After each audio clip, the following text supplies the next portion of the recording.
Tired of being stuck in credit card application rejection limbo? Let's break free.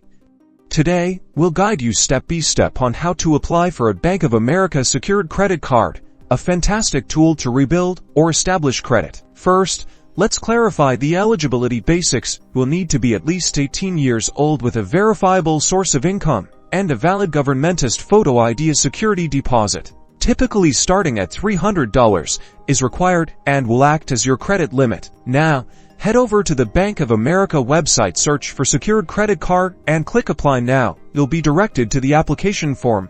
It's best to apply directly on their website to avoid third-party scams. Fill out all the required information accurately.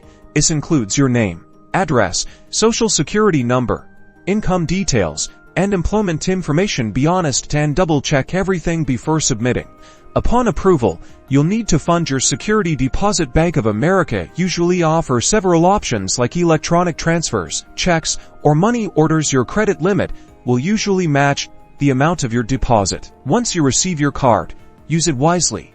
Make small, manageable purchases and, most importantly, pay your bills on time, every time. This is crucial for building a positive credit history. Remember, a secured credit card is a stepping stone. Consistent, responsible use will demonstrate your creditworthiness and pave the way for unsecured credit cards with better rewards and benefits in the future. Start building your stronger financial future today.